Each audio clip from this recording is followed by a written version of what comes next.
Hello everyone, this is Shannon from That's So Po, and today I'm going to talk about my project for 2020 of reading non-English books. If you watched my stats video, which I will link below, you'll know that I struggled with my goal in 2019 of reading non-English books.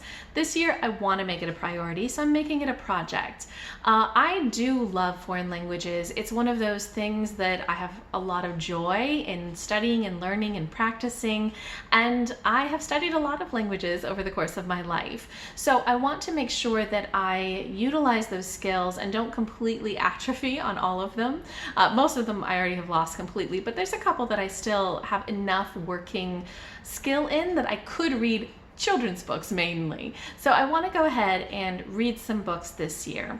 The languages that I'm going to be reading in are Japanese, which I'm conversationally fluent in but struggle with literacy. German, which I'm not that great at but is close enough to English that I can kind of just guess and get by.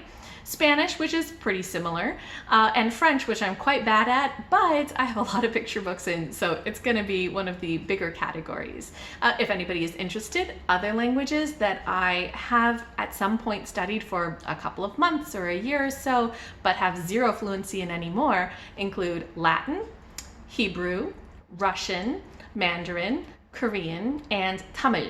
Tamil is a South Indian language, but I have no fluency in any of those. I could say like a sentence or two now. It's all flown away, and I don't want that to happen to Japanese, German, Spanish, and French. I want to keep those. So in order to do that, my plan is to read one non-English book each month and to go ahead and do a review in that language of the book. Now these reviews are going to be super short because it takes a lot of effort for me to come up with what I want to say, and it's just very, very time consuming for me, but I do want to do these reviews. So what I'm going to do is talk about my TBR for this year. I've chosen 12 books that are on my shelves that I would like to read.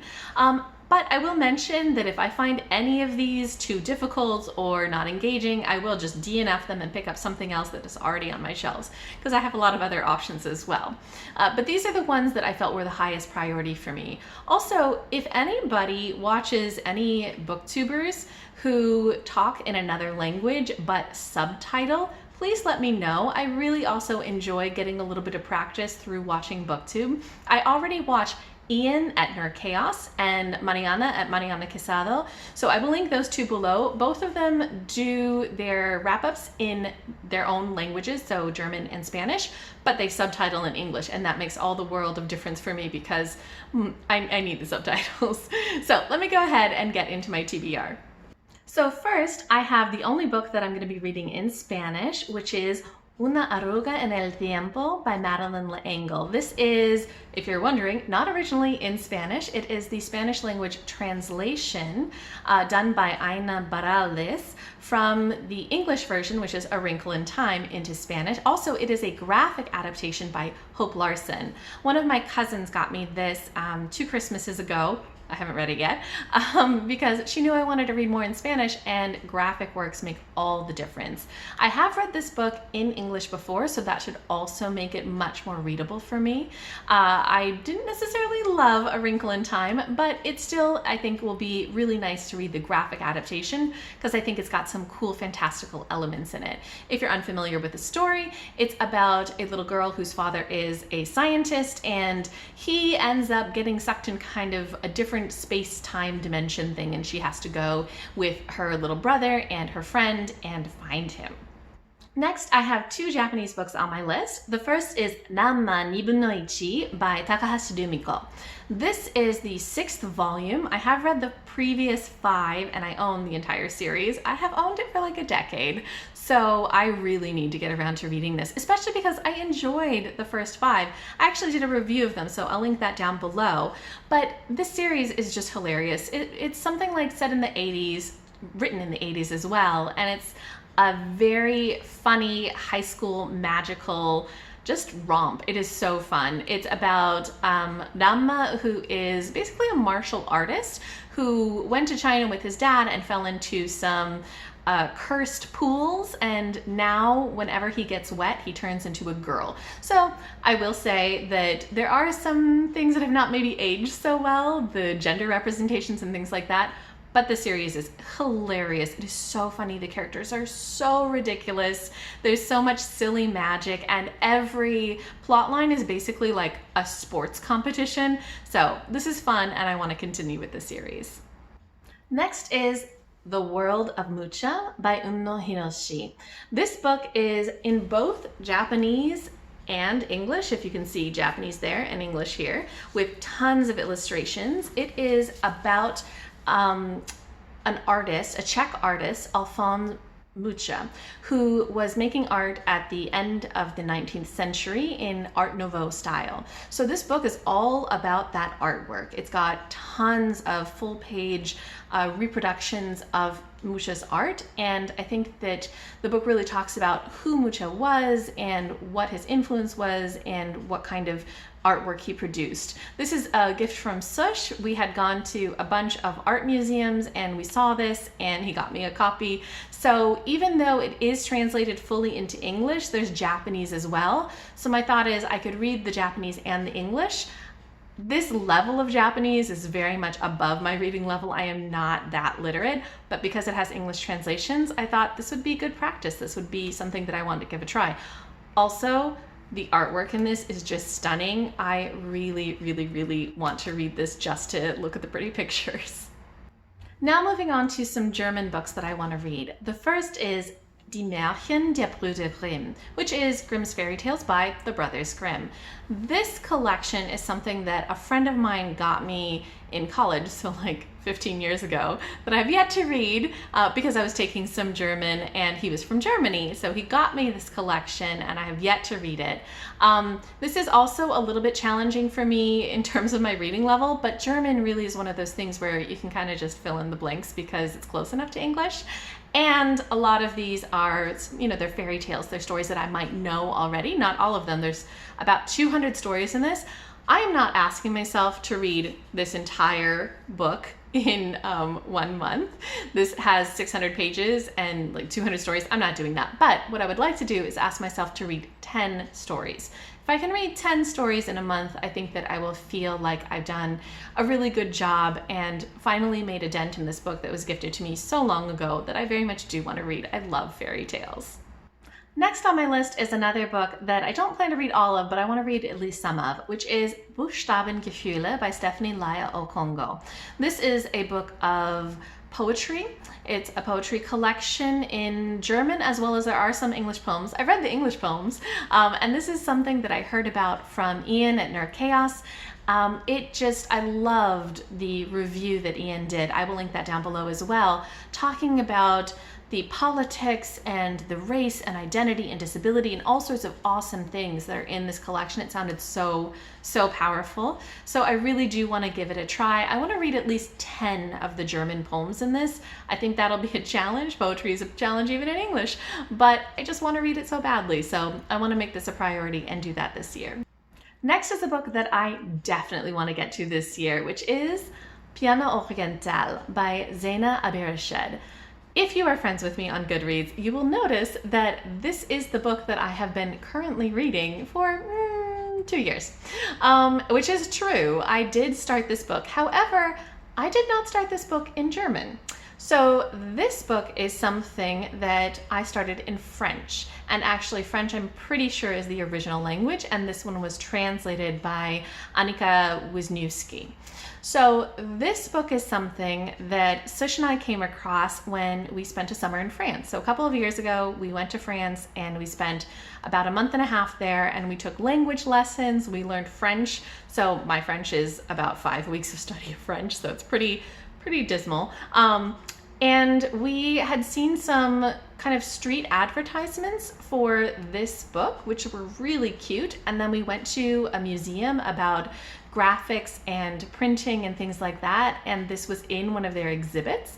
And we thought, hey, we need to pick up this book. So we got it, but we didn't find it in a bookstore before we left France. So we got a digital copy on Amazon that was, you know, something that we were trying to work through, but our French is very limited. It was hard. And also because it wasn't a physical copy, we didn't always pick it up. So Sush got me this for Christmas and he's like, yay, I got you the book. And I opened it up and I was like, it's in German. It's not in French. So we can't read this one together, but my German is better than my French. So I want to try reading this in German this year so that then I can read it in French with Sush and maybe have a better idea of what's going on. We were a little lost. The topic of this, by the way, is from what I understood from the French that I had read before about this lady whose family is, I think, from Beirut, something like that, and had come over to France a generation or two ago. And so it's about her connection to her heritage and also the music that she makes. That's my impression of what the book probably was about, but yeah, I didn't understand so much. Hopefully the German will go maybe a little bit more comprehensibly for me. Okay, now we are moving into the French books that I have, and almost all of these are because we spent a summer in France and picked up a lot of books. So the first is Mode de l'Antiquité grecque et romaine by Eve Bertero and Milo Sagis. So this is part of a series of books about French fashion, and because there was such a Greek and Roman influence in France, I think they also had this. I read one that was on, I believe, the 16th century French fashion before, and I thought it was awesome. I really love historical fashion, and I don't know very much about Greek and Roman fashion, so this will be a lot of fun to try to read. At least there are pictures, so I'll get that out of it. The writing style is definitely above my level in French, but even so, I found that I could understand a number of things in the one that I read on 16th century fashion, so here's hoping.